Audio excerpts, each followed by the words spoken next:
night of celebrating the 4th of July in Athens, Wisconsin, ends with the murder of longtime residents. However, it won't be until the morning of the next day that the slain family is discovered. One person's missing. Were they involved? Were they abducted? Why is this playing out the way it is?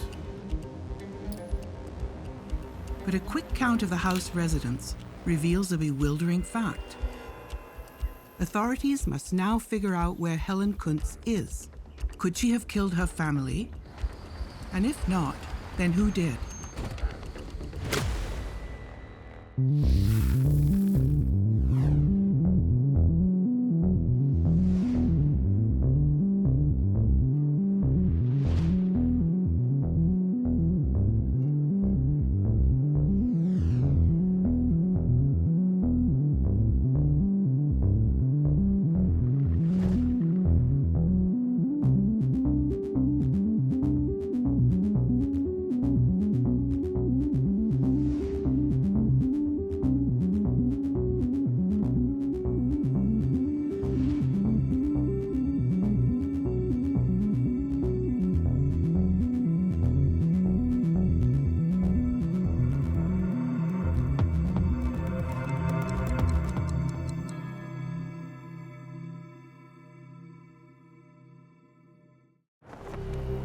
All murders are shocking, but some manage to stand out in the minds of the public as exceptionally horrendous.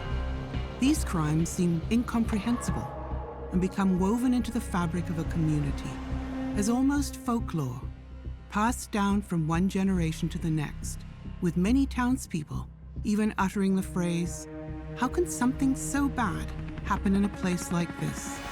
Such is the case with the mass murder of the Kunz family.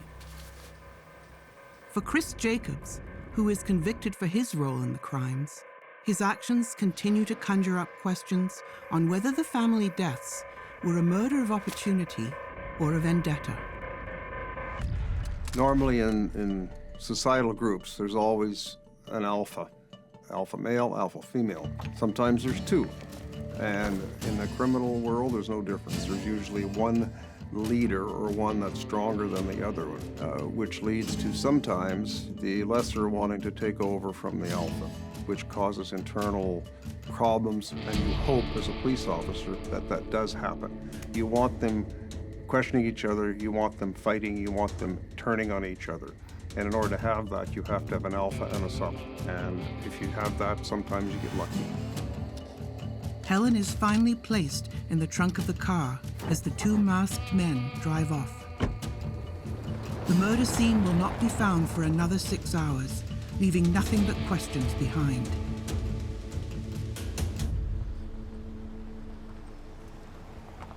In north-central Wisconsin sits the small village of Athens. Founded in 1879 and known initially for its sawmill and timber industries, eventually agriculture supersedes timber as the primary industry. While Athens consists of just 2 square miles of land, the people that live there make the best out of what they have. The Kunz family's history in Wisconsin dates back to the early 1900s, with farming as the main source of income. The Kunzes originally were from Manitowoc. That's a town on the banks of the Lake Michigan. They had once had a farm and farmed the property. I believe that they retired from dairy farming and they were renting the property out to other area farmers for income. The Kunz's property was on 108 acres, about 6 miles west of Athens. By all accounts, they kept mostly to themselves.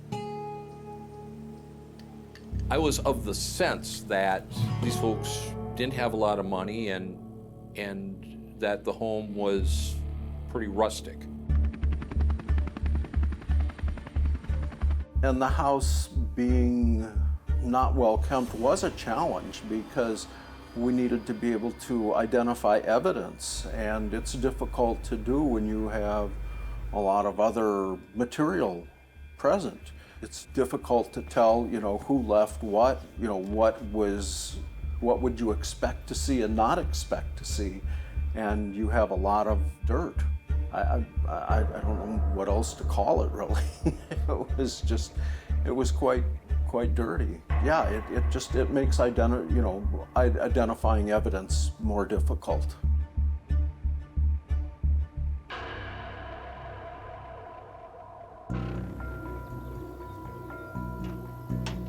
And the house is bizarre. I mean, the house was built by Clarence and had 4 rooms. Only 3 of them were being used.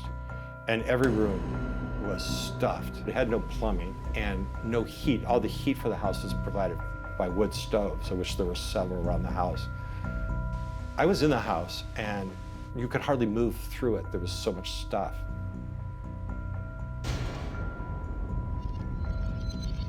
Despite the Kunz family being isolated from others in town, gossip and rumors run fast in small towns. So even if you never had any interactions with the family, everybody in town knew about them. In small towns, people tend to know each other really well. Everybody knows everyone's business. But if you have people that try their best to keep to themselves, that's when rumors can spread really quickly, because everybody starts gossiping about what are they hiding? What do they know that we don't? And that, unfortunately, sometimes those rumors get carried away and people start to believe them.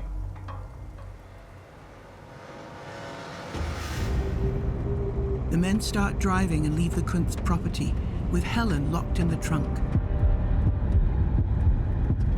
When someone's abducted from a crime scene, it's very rare that this happens. Usually there's a motive for it, but you have to find it.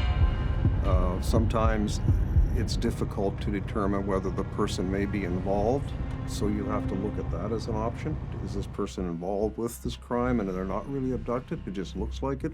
So the police at the beginning have to separate all of these things out. In most cases, again, it's not a definite. The kidnapping is usually known to the person, or it's involving someone for gain or for profit. There's less likelihood of a kidnapper killing its subject. It wants money, or there's a pressure point that they want to put through by kidnapping someone. An abduction is usually less positive of an outcome. It's usually for the purpose of rape or murder, or robbery and murder, those type of things. Fast forward 6 hours, Kenneth Kunz discovers a horrific scene. As he slowly walks through the house, he sees his relatives lifeless, and in the spots they usually relax in. He also notices that his mother, Helen, is not in the house. When I arrived on scene and I went to the house, as we approached the house, I was advised that we could see that there were some telephone lines that had been severed. We also noted that there was a light above the back porch door and that light had been removed from the socket, and we could see where the light had been thrown out into the lawn. Just inside that back porch door was the body of Marie Kunz. She had a apparent gunshot wound. I believe it was just below the right eye, and she was deceased. There was blood there. It was significant to note that one of the other family members was missing. I'm in kind of a mode where I'm waiting for that body to be found. One person's missing. Were they involved? Were they abducted? Why is this playing out the way it is? Law enforcement has to try to piece this together, and I can only imagine how challenging that was. If Helen is involved in the murders, searching for her becomes the priority. She might be key in explaining what really happened. That's if they can find her. Just outside the small town of Athens, Wisconsin, where fireworks have been going off to celebrate the 4th of July. Shots inside the Kunz family home ring out. 4 members of the Kunz family have been murdered. At that time, 4 individuals that had been shot and killed was very, very significant to me. A tragedy like this will echo throughout the community and impact its people for generations to come. As authorities begin searching the house for evidence and clues to who did this, there's a member of the family missing, Helen. One of the weirdest parts of this case was that this woman, Helen Kunz, 70 years old, had vanished. If Helen did do it, why? And where was she now? Helen has been taken against her will from her house by two men and placed in the trunk of their vehicle. It's hard to imagine what Helen must have been going through at that moment. She would have been so desperate to escape, so panicked and scared, maybe even angry and in pain, and she'd just seen these two men murder her entire family. What could they possibly want from her? It had to be the most painful, excruciating experience one could even think of. Helen's life is currently in the hands of the two men driving the car.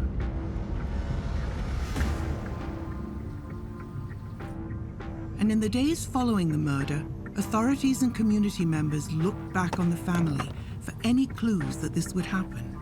At some point, the community was just shaken tremendously that there was a homicide in this very small town. In quiet Marathon County, the northwest corner of Marathon County, in this small agriculture community. This is something absolutely out of the ordinary and unexpected. In a small town, any death has a huge impact, let alone a mass murder of this kind. So you would not only have the sadness that people in their own community have been slaughtered, but you'd also have the intense fear of people not knowing who did this. Is it one of them? Was it a stranger? Who's at risk? Is someone else going to be next? So the level of fear there would be in this town would just be indescribable. Crimes like this put the fear of the devil into everyone. It forces people to take more precautions, lock your doors, close the shutters, protect your children, and hide this over. In the early days of the investigation, both Helen, who was still missing, and Kenneth, who found the family, were considered suspects.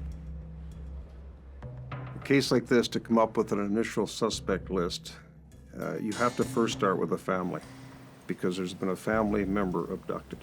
So you've got to look to see if that person's involved. You don't like to say that to the public, but you're going to look at this person who's been taken. Were they involved? Are they part of this? Was there an internal conflict in this family?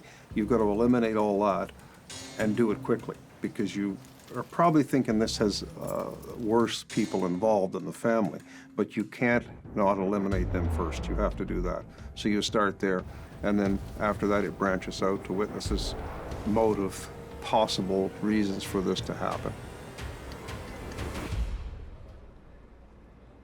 At first, the idea was, she must have done it. Then the idea was, but her son, Kenny, who discovered these bodies after spending a night drinking at a factory, a dairy factory near the house, came home in the morning, found these people, that he must have done it. Back to July 4th. As the car leaves the Kunz property, another car approaches in the distance. A neighbor of the Kunzes would later testify that she was driving through the intersection when she sees a car parked on the side of the road, as though it had come from the Kunz house. When you commit a crime in a small community, you're obviously going to be worried about potential witnesses who could identify you. So this becomes a really dangerous situation for any witnesses to the crime. If the criminal knows that somebody saw them, they probably also know the identity of that person. So the tension in this community is going to be very heightened. As the neighbor approaches the car, a spotlight is pointed at her face, making it impossible for her to see who was in the car. It seems like they were prepared with this light to hide their identity, which could have saved the witness's own life as well. As the neighbor drives towards the Kunz home, the waiting car starts to follow her. It stays close behind until she is well past the Kunz property and turns back.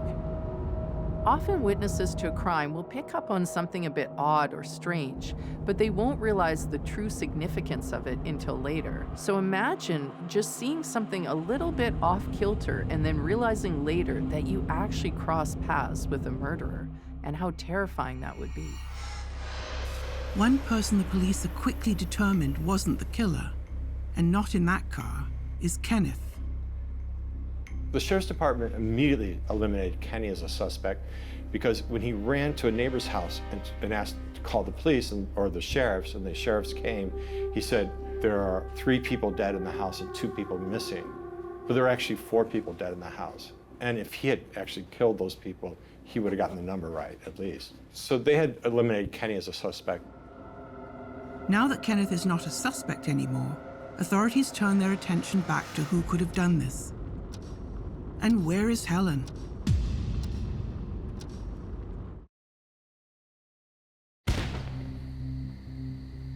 While most Americans look forward to celebrating the 4th of July every year, for residents of Athens, Wisconsin, this will be an unforgettable day for a very different reason.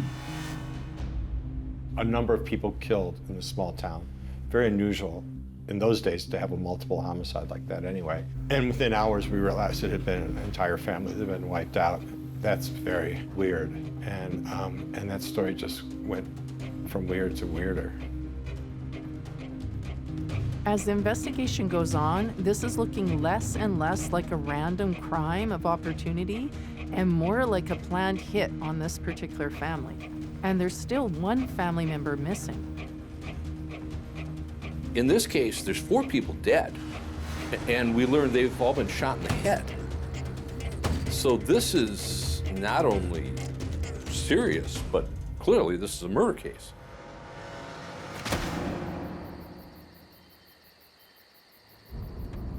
For now, the 2 men continue traveling to an unknown destination, all the while with Helen in the trunk. But the next day, when the investigation is in full swing, the media still don't know if Helen, the Kunz matriarch, did it or was abducted. And by July 7th, it was a tidal wave. What was found was 4 people killed in this house. 3 elderly people, 1 young man, all related, and then an elderly woman missing. And so the initial feeling was, well, this missing person must have killed her family and left. We had no idea what was going on. In a case like this, I would say the first people responding, the first group of officers, would rule nothing out. They would be looking literally 360 degrees from the epicenter of that crime. Who did what? Who's seen what? Who's responsible? The frustrating part is if you find nothing that gives you anything to go on, except you've got a missing body, a missing family member. That's the only thing you have, and now you're trying to race to save that person while trying to figure out who killed the other people. It's quite a hectic crime scene when you're involved in that, and nothing is ruled out. Journalists can often help solve a crime, especially by making the public aware of it and getting information from various sources that the police might not even think of. However, in this case, by them broadcasting this message too broad, it could actually put the case in jeopardy. It's a fine line for responsible journalists to get the information out there that the public needs to know without compromising the investigation. What can't be discounted is the stress that the perpetrators would have been under.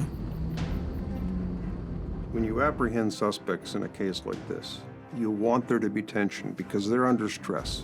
They don't know if one's going to turn on the other. If you've got them separated and they start to talk, you drive wedges. You want tension caused between them.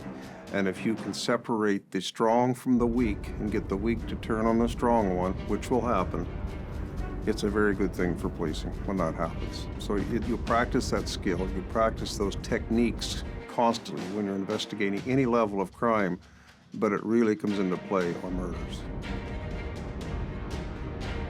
The stress of the situation has to be getting to these 2 men. Keep in mind, they've just murdered almost an entire family. They've got one victim in the trunk of their car. They're probably not on exactly the same page about what to do with her. And there might even be some fears about whether or not one of them will turn on the other. The car comes to rest at a secluded spot. Using the spotlight, they illuminate the area. But something doesn't feel right. There's a lot to consider for these two men when they're looking for a place to hide the body. Is this area remote enough? Is anyone going to have reason to come through there in a short amount of time? Is there enough coverage to hide the body from overhead searches? Obviously, they want to put the body somewhere to give them the greatest amount of time to get away with the crime. But the perfect spot so far is eluding the men, and they take off to find another location that suits their needs. Days later, no one has been able to find Helen yet, but the theories start popping up. I think it was July 8th when an Associated Press reporter was interviewing someone that ran the hardware store in Athens. And she was told that Helen, the 70-year-old woman, had been in the store a couple of weeks earlier and bought a box of .22 caliber shells. Sometimes rumors can act like currency in a small town. The more you know and the quicker you tell people, the more likely they are to keep coming back to you for more information. That's the thing I guess people do. And the person there said, how are you doing? She said, I'm just so angry. My family, all they do is watch pornography all day long, and I just want to kill them. It makes me so mad, I just want to kill them. Despite a lack of evidence pointing to her, many believe that Helen is the killer. So this very small 70-year-old woman was, running around somewhere with a .22 caliber rifle. No rifle or gun, .22 caliber rifle or gun was found at the crime site, which was, again, so why is she buying bullets if there's no weapon that could use them? So, it was Helen running around Marathon County with a rifle, and who else is she mad at? It's common for people who live in small towns to feel safe, to think that because they live in the fabled close-knit community that nothing bad could happen there. So when a tragedy of this magnitude takes place, it changes everything, including how the residents feel about their own safety and the reputation of their town. There were all kinds of theories and rumors. There were different things. The one rumor or theory that I had heard, I think somebody said Helen and her boyfriend or her lover or somebody killed them and took money and they fled. There were a lot of different ideas.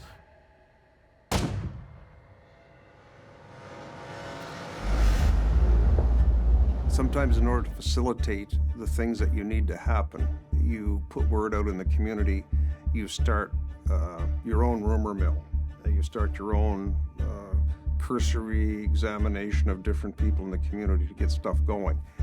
If you are lucky, those 2 people or 3 people involved in the crime will start fighting. They'll start questioning, we're getting closed in on, and then one of them may be the one that snaps and calls the police. Efforts are increased to locate Helen as the story of this family spreads out to other states. I remember fairly early on, the sheriff held a news conference. It's a big moment, and I'm sure a really challenging moment because I've never known of an instance where law enforcement, if there was no risk to the community, didn't want to get that word out. But there's so much unknown at that point. It's a little disconcerting that all this attention is coming on to this little community. I don't think they were expecting it because, the media was in the community and talking to the people, and I think it was upsetting for the community that this was not anything that they would anticipate. It's hard to find the right words. I mean, they were upset. They were shook up. They were scared. The multiple homicide investigation put a stress on the sheriff's department that not many were aware of. This is a small sheriff's department, a small town. They're getting assistance from the state crime lab and from the state detective bureau or whatever it is for the state. But it's really falling on the shoulders of the sheriff's department. And this is a massive investigation, a huge crime scene. The entire house is a crime scene. I don't think very many people in local media had a sense as to what was happening. Law enforcement has to try to piece this together, and I can only imagine how challenging that was. The car with Helen in the trunk eventually finds its last destination. The question now, what do they do with Helen?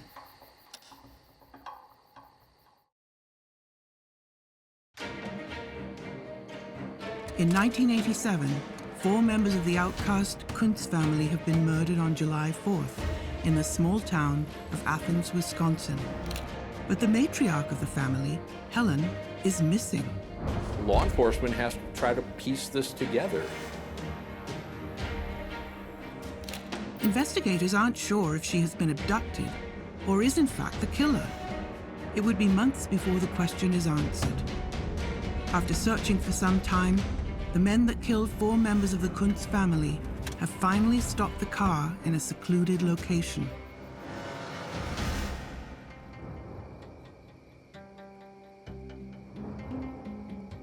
No two crimes are the same.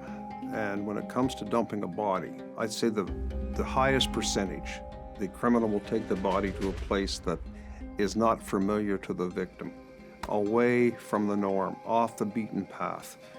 They tend to gravitate to water. For some reason, they go to swampy areas, marshy areas, to waterways to dispose of bodies. So that's common. Sometimes, the ones that make the big mistakes go to where they're familiar. They go to their own property, the backyard, to where they work. You see that there's almost probably a percentile, if you wanted to figure it out, of how many use places they know versus how many go to abstract places. The men most likely argue again about what to do with Helen, but they really only have 2 options. They can either let her go and hope she doesn't tell the police, which is unlikely given that they've killed her entire family, or they could kill her and dump her in the swamp and hope that there's no loose ends.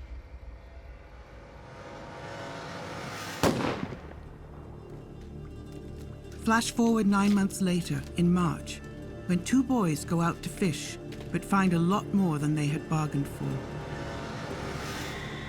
When 2 young innocent boys find a decomposed body, not only is it awful for them to have to see that, because you hope that police will find it or a search team, but in most cases it's civilians that find bodies that are just randomly dumped.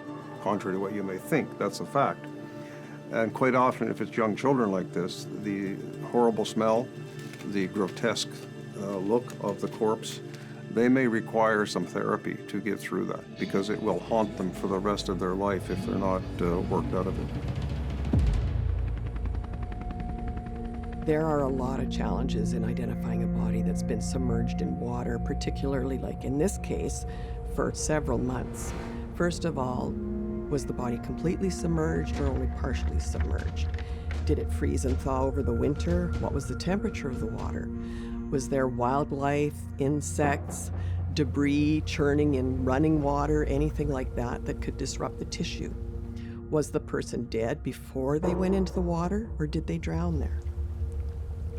It completely rules out Helen Kunz as a participant in this crime, if anyone still believed that. Sadly, a 5th person is now dead, and that's confirmed. 2 big questions remain. Just what happened here, and why did it take place? The day that Helen's body was discovered in Taylor County, I believe that the Taylor County coroner had responded to the scene to provide a legal pronouncement of death. I spoke briefly with the Taylor County coroner, and he was more than happy to relinquish jurisdiction to my office because it's highly probable that this crime began in Marathon County in my jurisdiction. One saving grace is that really, no matter how long that body's been in the water, if there's enough tissue there, they should be able to get a DNA sample that will confirm the identity of the person that's there. At the same time that we're trying to identify the body, we also want to know something about how this person died. Are there obvious injuries, or have those been sort of eroded away over time as well? Is there water in the lungs or no water in the lungs? Would help us decide whether the person drowned or not. Despite the fact that that body's been in the water for a very long time, we might be able to get some bits of trace evidence to help figure out who killed the person. There might be tiny bits of skin from the perpetrator under the victim's fingernails. There might be holes in the clothing from stab wounds or puncture wounds that might be still identifiable after this long period of time. And all these things will help us identify who the killer was. Helen's body was in fairly advanced decomposition.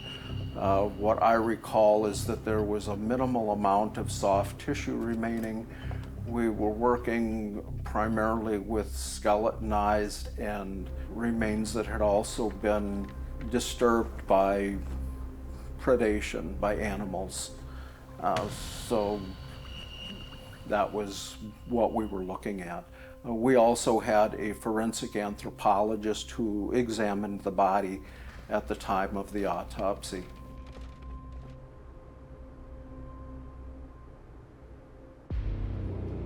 In the 9 months between the murders of the 4 Kunz family members and the discovery of Helen's body in the swamp, authorities have been zeroing in on one suspect, Chris Jacobs.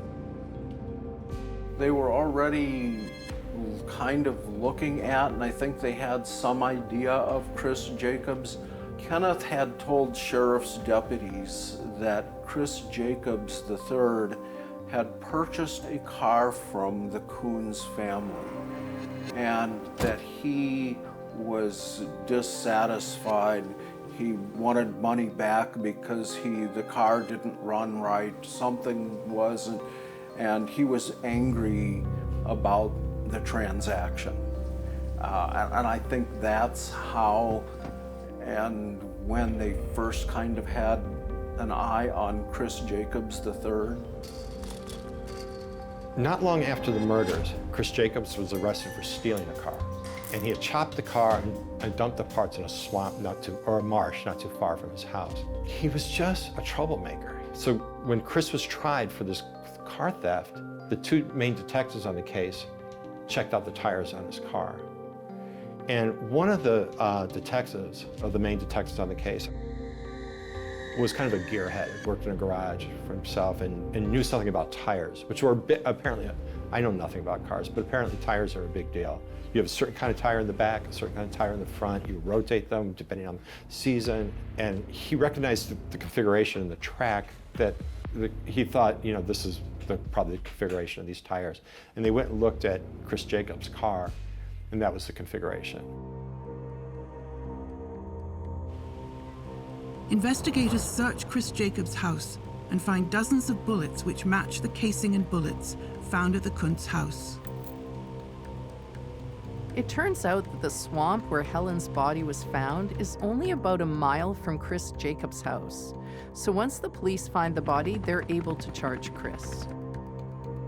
They had plenty of evidence, and so they went to trial. But 9 months earlier, decisions are being made between the 2 men that killed the Kunz family that determine Helen's fate. Chris Jacobs was charged with killing this family, but he was charged with being a party to the crime of 5 counts of first-degree murder. Party to crime because the state continued to believe that Chris Jacobs couldn't have acted alone.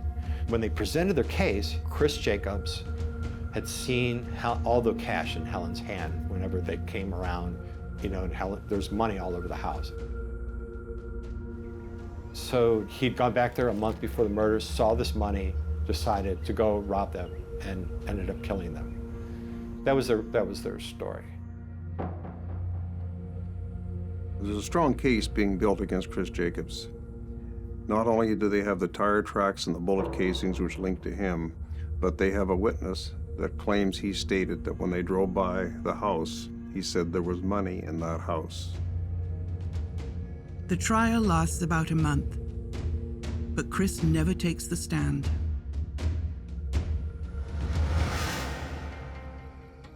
He walks into court with his attorneys. He walks out of court with his attorneys. Clean-cut young man. He did not testify.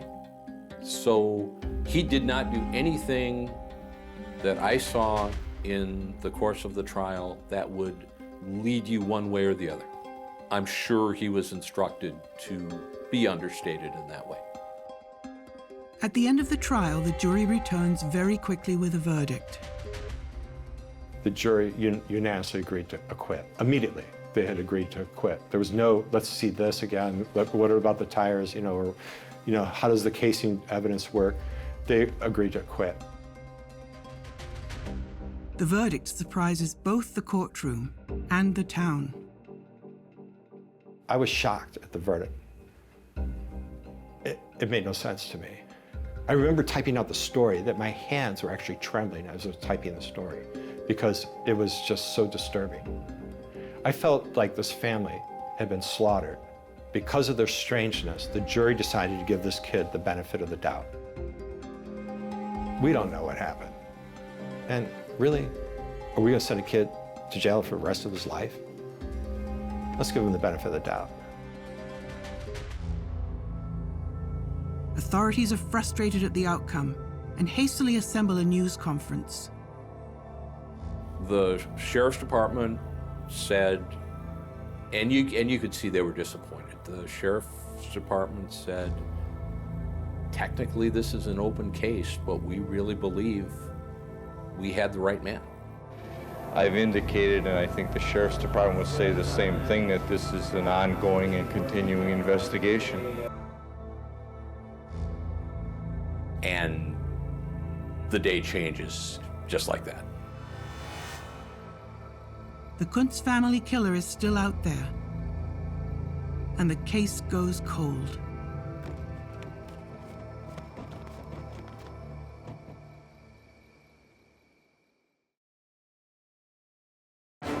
As count number 5, not guilty of murder in the first degree of felony.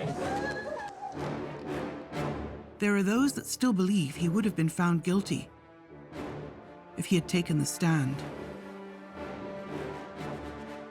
That's not unusual for a person not to testify at their trial. Of course, they have the right not to do that.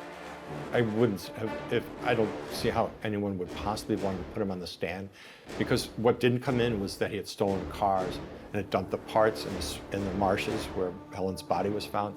Pretty telling evidence, pretty important evidence.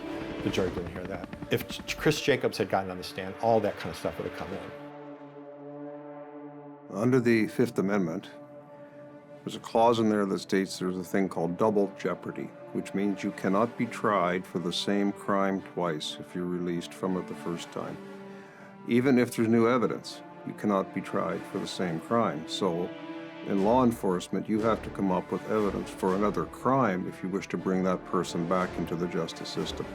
And this is where police and crowns do not like to bring cases forward if there's a risk of that double jeopardy clause being invoked. In the years that follow the killings of the Kunz family and Chris Jacobs' acquittal, there is not much hope that the case will ever be solved. But there is a window of opportunity for investigators. Another serious crime has been committed along with murder, the kidnapping of Helen Kunz. You can't pursue the same avenue for the murder, but there's other possible crimes you can pursue, so it may be stopped, but it isn't over. And that's just what they do a few years later. A few years went by, and the statute of limitations was coming to an end. And 3 days before it told, the police charged Chris Jacobs with kidnapping and imprisoning Helen. It seemed like they just pulled a rabbit out of their hat. Despite the new charges and renewed hope, doubt still resonates throughout the community and media. I remember the conversation among myself and a number of my colleagues. None of us are attorneys. And we're asking ourselves, can they do this? Because it sounds like double jeopardy. It's a different charge, but it's the same case. Well, as it turned out, legal minds ruled that they most definitely can go forward. What it turned out was Chris Jacobs' girlfriend told police that they were driving back from a bowling league and drove her to the Kunz house and showed her the garden and showed her the house, drove her to the marsh, showed her where the body had been found, and told her that he had killed them. In an inspired stroke of investigative work, Chris Jacobs is now charged with kidnapping and false imprisonment, due in part to his girlfriend's testimony. Her statement became he killed them to prove his masculinity, to prove that he was a man. With the testimony of his girlfriend, along with the previous testimony linking bullets and tire tracks to Chris Jacobs, he is convicted and sentenced to 31 years in prison. Then on February 3rd, 2020, Chris Jacobs is released. And so he was released, but he refused to agree to any of the conditions of his parole. And so he was re-imprisoned. That's where he'll stay until he finishes his sentence. Surprisingly, Chris continues to insist that he's innocent. Despite Chris Jacobs being put in jail for the kidnapping of Helen Kunz, the case remains technically unsolved. The theory of an hour-long abduction is what leads to Chris Jacobs' second arrest and subsequent conviction. But the facts remain. Jacobs still maintains his innocence in the death of the Kunz family, and that a perpetrator or perpetrators are still at large. It took just 1 hour to take one of those involved off the streets. Is there another lost to time that could be found? We may never know.